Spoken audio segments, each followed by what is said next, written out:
Good evening and welcome to News Central Television's special coverage of the Anambra Decides 2025. My name is Chiwete Onyema, coming to you live from our election center, of course, here in Lagos.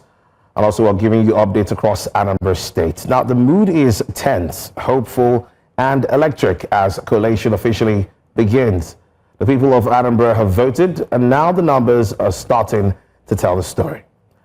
Well, Governor Charles Chukwuma Soludo's economic and infrastructural agenda earned him a renewed mandate, or will the opposition ride on the wave of economic discontent and security anxiety to pull off an upset? It has been a long day at the polls. It reports, of course, of early turnout in some areas, delays in others, and a largely calm atmosphere despite earlier security concerns. The results trickle in from the 21 local government areas across the state. Attention now shifts to the performance, of course, the performance verdict of how Soludo's economy is being judged at the ballot box. And also, we'll look out for other things that happen as regards this particular election. We're breaking down the numbers, the narratives, and the nuances from physical realities of Soludo's 606 billion naira 2025 budget to the impact of infrastructure projects and IGR reforms on voter sentiment. Now, joining us to unpack all of these are in Anambra State is, of course, Chioma Ifemeludike, the AAC governorship candidate. We also have Eze Onyekpere, who's a lawyer and a policy analyst. And we have Professor Simeon Nna, who's a public affairs analyst, both joining for us here in Lagos. While from Texas, we have Ejike Okpa, who's a policy analyst. And of course, while News Central's TV team lead research desk, Abdul Latif Ahmed, also coming on in the studio later on to give us updates as regards the results. But once again, gentlemen and lady, thank you so much for joining me right now. I'm going to start off with you, Barrister Eze. Well, let me start with you, Professor Simon Nna. As the Anambra elections, of course, take center stage, of course, which was today, the question on many people's minds is whether the promises of a livable and prosperous homeland has actually translated into real economic progress. From your assessment, how would you describe the economic state of Anambra under Governor Soludo? Professor Simeon, if you're there, if you can hear me clearly. All right, I'll move the question now to Barrister Eze. Barrister Eze, how would you assess Governor Soludo's administration, looking at it from an economic point of view?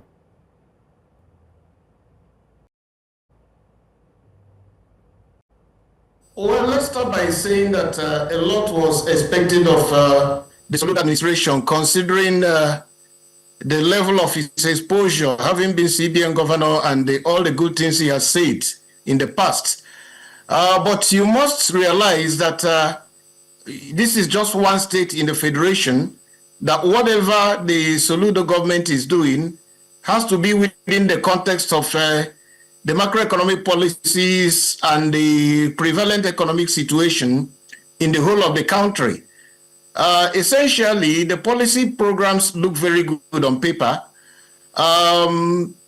He may not have scored an A very fantastic result, but I will rate the performance just a little bit average, above average. And it's something that can be improved upon. We've not gotten to where exactly was expected, but there are steps that appear to be in the right direction and which should be followed up to the later to make more progress if eventually he's given the mandate to return for a second term. You now, let me come to you, Ejike Okpa. The Soludo administration, of course, presented a 606.9 billion naira budget for the 2025, one of the, I would say, the largest in the state's history. From an economic standpoint, is this level of spending sustainable? You know, given the current internally generated revenue of the state hovering around, say, 2 to 3 billion naira monthly?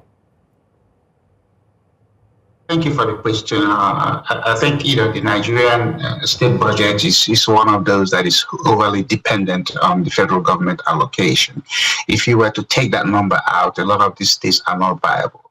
But it's a telling thing for Anambra State that claims to be the most sophisticated and advanced Igbo state. When you look at what Charles Soludo is doing, I want to piggyback on what the lawyer said. Coming from central bank, professor of this, professor of that, Charles Soludo hasn't performed.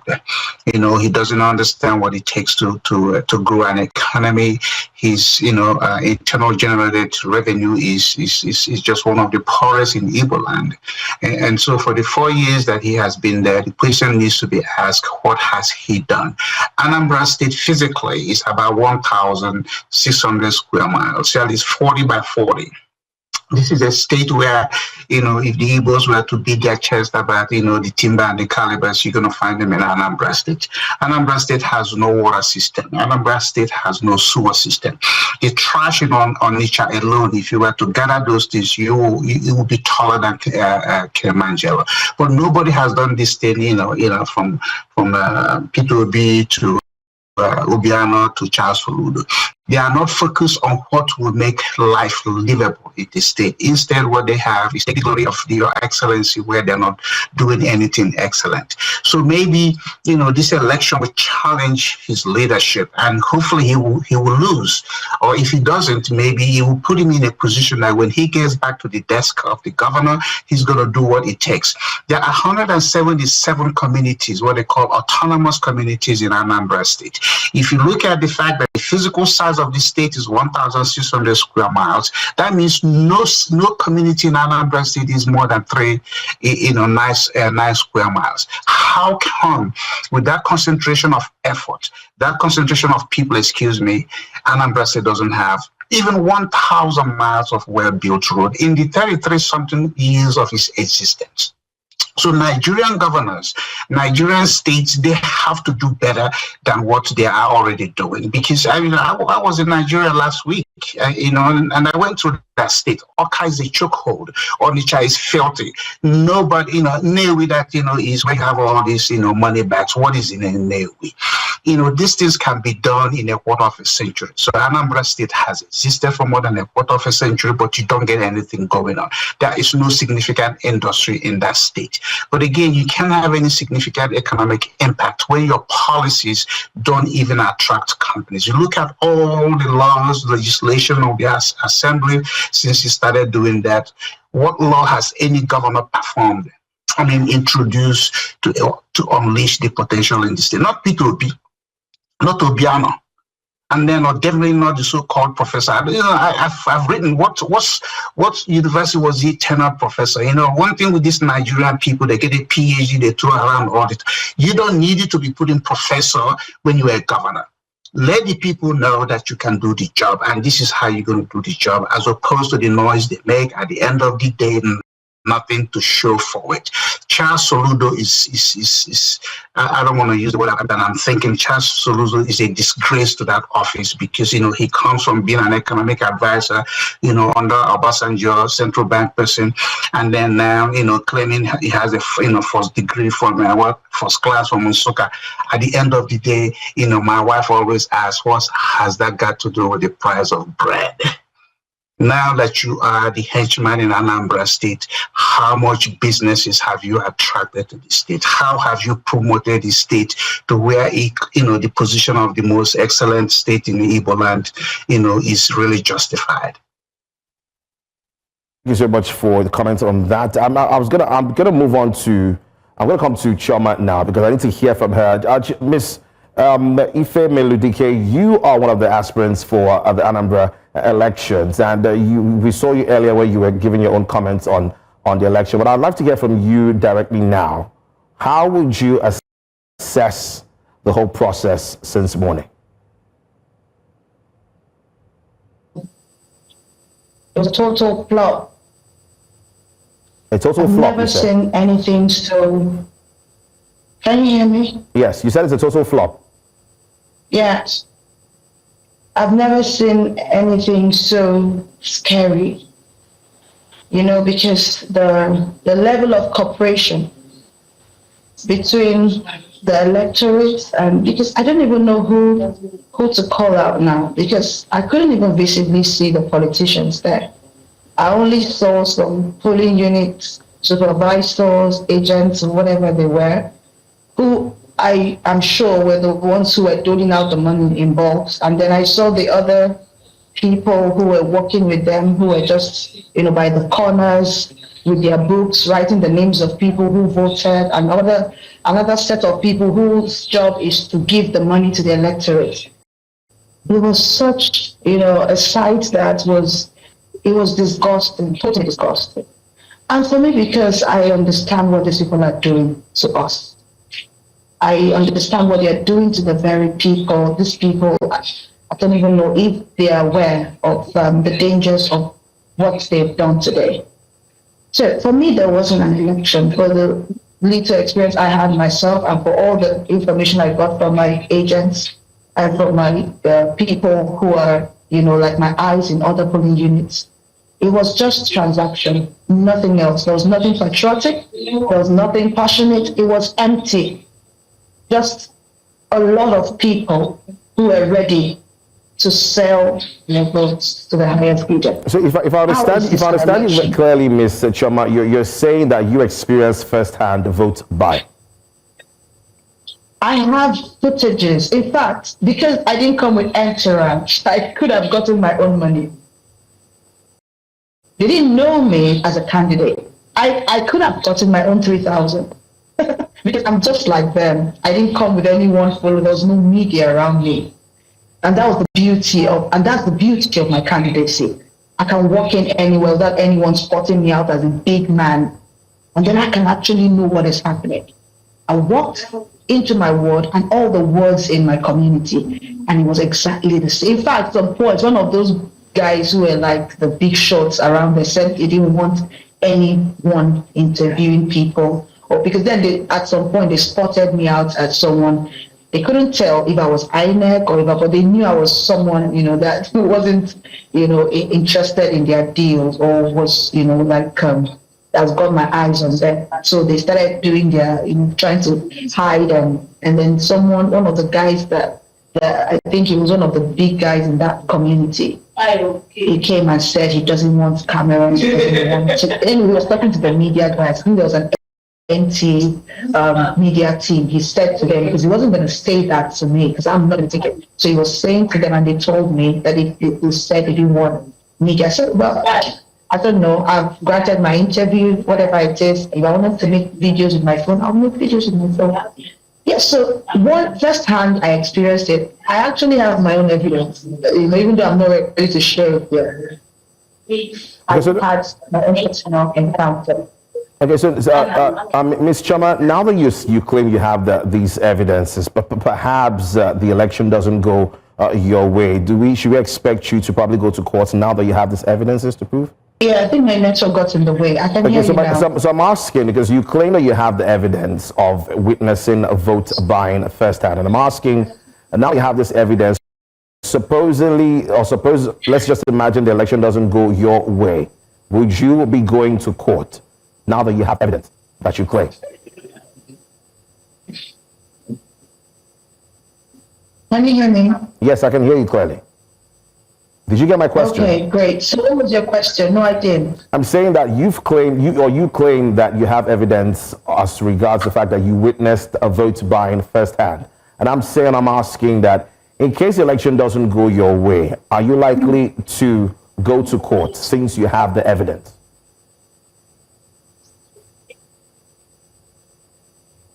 Yes, I can answer that question. Okay, let's get the results, and then we'll know what the next move would be, and that will be advisory from my party and other concerned parties. All right, I'll move on. I'll move my next question to Barrister Eze. Now, Mr. Ejike Okpa has really said a lot about how disappointed he feels with Governor Soludo. But let me ask you, Barrister Eze, the governor has pursued a homeland industrialization agenda. Do we have tangible evidence of new factories, export opportunities, or things related to that?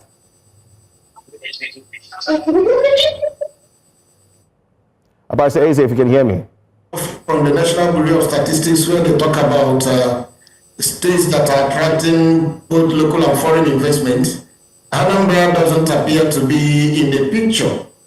And from available information, I'm not aware that industries or even value chain addition in agriculture has come up so as to establish a base from which exports can be made, or from which you can attract more industries in the state to add value, to create employment, and therefore provide opportunities for the state to earn more taxation. What has happened so far is that there is a huge gulf between the promises, because there was this joke of people saying the governor wanted to make the state like Dubai or Taiwan. He should exactly choose the one he wants, and what has been delivered. But like I'm saying, it's just like a mediocre performance, so to say. If you look at all states around in the southeast and even in other parts of Nigeria, you can hardly find any sterling performance. So when somebody is in the midst of those kind of mediocrity, whatever little he does that appears to be a little bit better than the rest, may be like there's some performance. But if you're a detached outsider, looking at the indicators, looking to see where new industries are springing up, looking to see the value chain additions, looking to see new employment, looking to see improvements in the welfare of the people, whether in education or health or housing, you may not be so charitable to the professor, particularly considering his background, where he's coming from, the huge expectations, having been an economic advisor, having been a CBN governor. And so the expectations were so high, but he has not actually met the expectations. But if you compare him with all the governors you see around Nigeria, you wouldn't call him a total failure, considering the standards that you have in the country. So that's the challenge. Now let me come to you, Mr. Ejike. When it comes to voting now, many voters often, judge government not just by, the GDP or fiscal ratios, but what they usually do is they judge based on how much they can afford in the market, basically practical terms. Has the purchasing power of the average Anambra household improved, or would you say it has worsened under this administration? When you look at a quicksand currency, which is how I described it naira. You look at when Tinubu came in 2023, if you had 1 million naira, you had an equivalent of almost $2,000 or so, thereabout. Fast forward 2 years under Tinubu, what do you have? 1 million naira is basically about $700-800.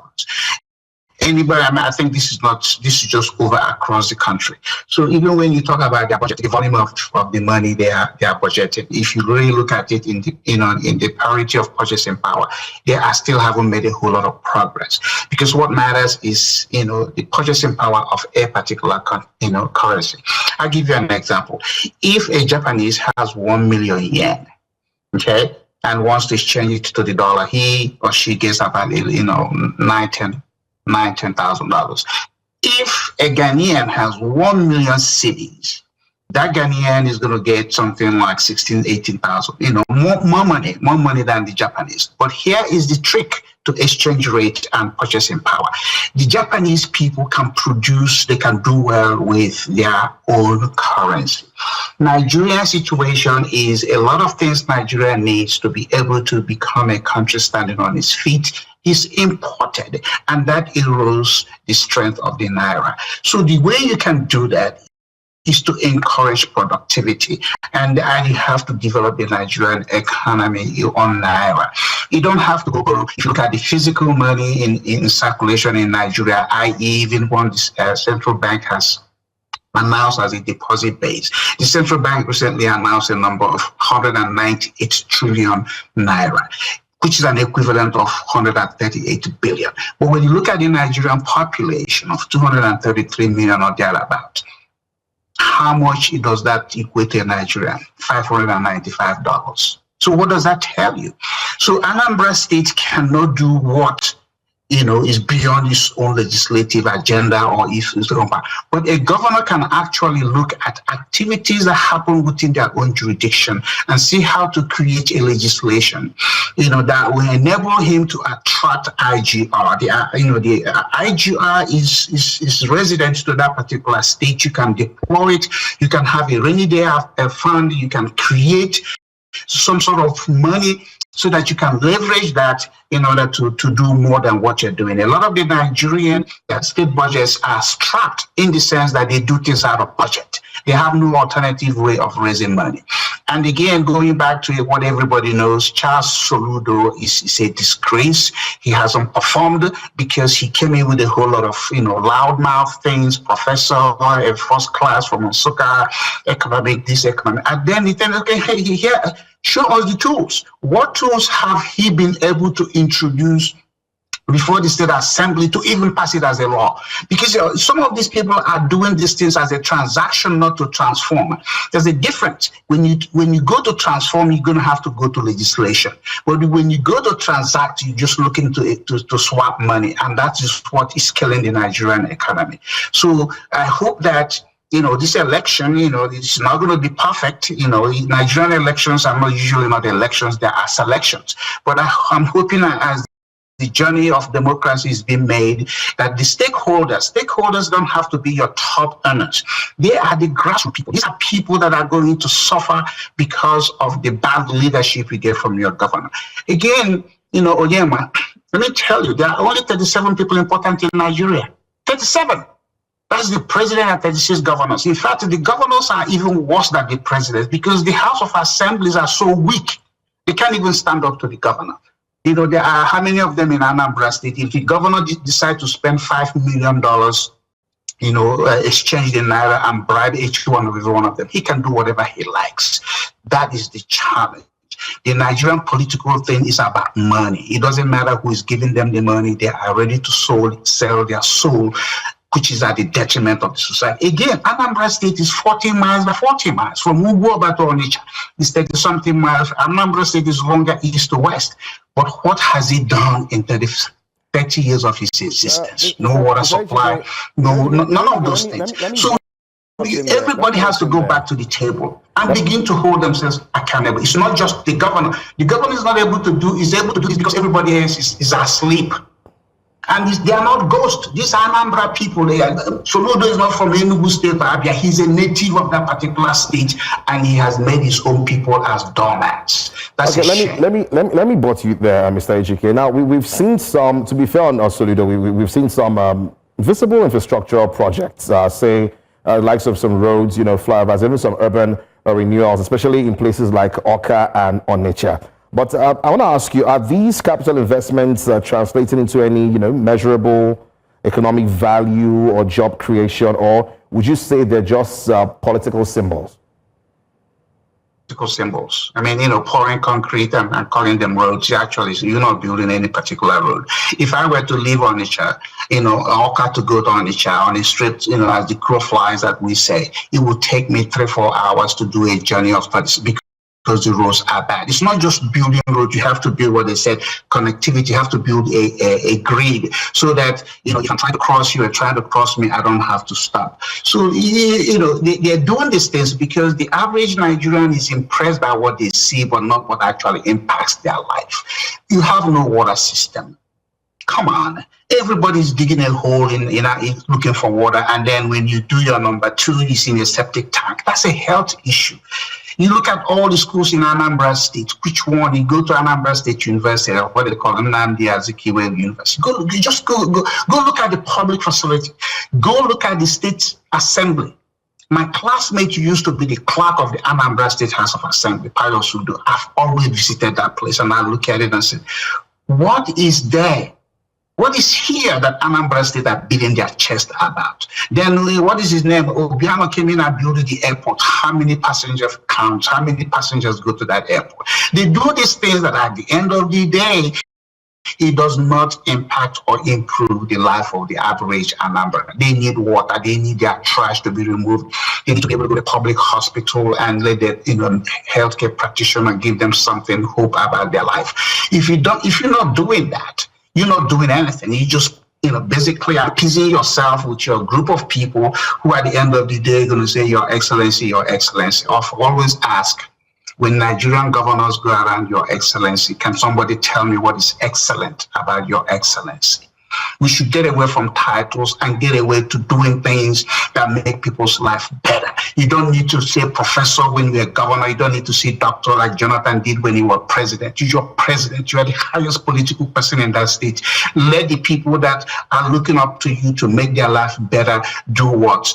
Say thank you when see, when you're giving people money. How much? Okay, the lady that is a candidate for this office, she said 3,000 naira. What is that? $2? $2 is all it takes to now bribe somebody to sell their soul. People have to begin to look back to say, I said, no, I'm not taking that money.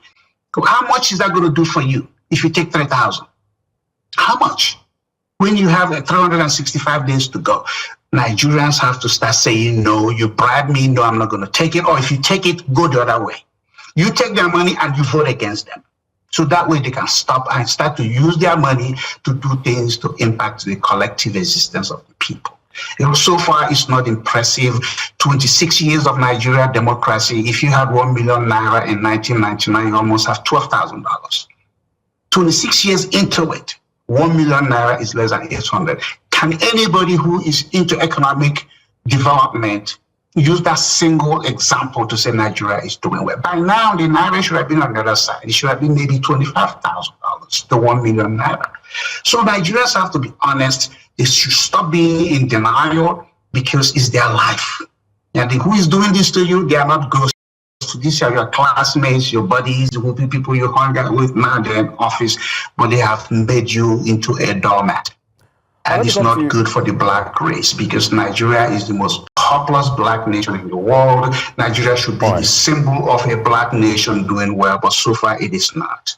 Thank you so much, Mr. Okpa, for answering that question. But let me now move to Barrister Eze now. Now, looking at some of the things that Governor Soludo has done in trying to make things better for the state, we've seen that Anambra has hosted investment summits and, they've even signed multiple MOUs with private investors.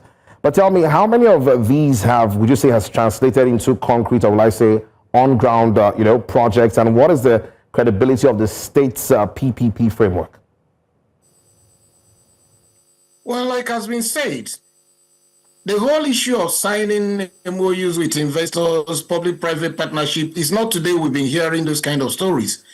The important thing that Nigerians are interested in, or people living in Anambra, is how these things begin to create new jobs, create industries, create opportunities for people to make a livelihood, create opportunities to improve the standards in education, in health, access to roads that people can use and improve the ease of doing business. But all these things are still hanging. And like my colleague who is talking from the US has said, you see, even the resources available to the country is grossly dwindling. So it's not just enough for all we hear, the money that is coming from the federation account to the states has increased. Maybe you call it trillion naira or 1.5 trillion. You're simply talking of not much money in terms of what it can buy. Because before we had a situation where a dollar was just 200 naira. And today you are talking about 1,004, 1,005, 1,006. So the challenge, which is a bit critical, is that are you going to tax people more when they're people reach it, so as to be able to have resources to invest? Or are you going to wait when they have more resources for you to be able to tax them? So the beginning point should be how to deploy money in the concept of value for money, best value for money. And also how to have an integrated policy framework that understands that what you do in education and health, in roads, in agriculture, will also affect your industrialization. That the megawatts of electricity that is available to the people of Anambra State will also be the thing, one of the issues that will attract people to build industries or to add value in that state. So when you have this holistic idea, and also understand that the people you are governing are your people, are your kith and kin, your brothers and your sisters. You are not like looking at summit conquered territory. When you understand that, play less of politics and do more of development, then we are going to get to a stage where Anambra State and other states in the Federation are going to be having incremental progress. Incremental in the sense that you are not going to lift up everybody at every time just once and for all and then move on from extreme poverty or relative poverty to affluence. But step by step, you see concrete measures being taken to improve various sectors of the economy. And when those sectors of the economy are being improved at the same time, over a period of time, the standard of living is bound to improve. Productivity, whether you measure it in form of GDP or improvements in livelihood, is bound to be recorded. And with that, as a starting point in terms of planning and development, you will see that in future we'll be at a position where when we ask what has a governor done or what has anybody who has been given power done, he will be able to account for a few things, if not so much, but concrete things everybody can see. And then, like he did indicate, 3,000 naira being the money you used to buy votes for you to stay in power for 48 months, that shows you the level of poverty. The people have been so impoverished that 3,000 naira may not even buy a good or decent plate of food for anybody to eat. I mean, for those who drink alcohol, it may not even be more than the cost of 2 small bottles of beer or 1 bottle of malt. So at the end of the day, what is happening in terms of vote buying shows you the level of poverty, and that level of poverty must have come from mismanagement of the state economy, must have come from not doing things as they should have been properly done. So in a nutshell, yes, MOUs may have been signed, hopes may have been raised, but not much is on the ground for people to see in terms of what will touch their lives. Let me come to you now, Ms. Chioma. I'm hoping you can still hear me. Now, when we look at this particular election, a lot of people termed it as a litmus test for the new chairman of INEC. I'm talking about Professor Joash Amopiton. Based on what you experienced today, I mean, you were at some polling unit. How would you assess INEC's, how do you assess what INEC did today in terms of the performance as regards the Anambra elections?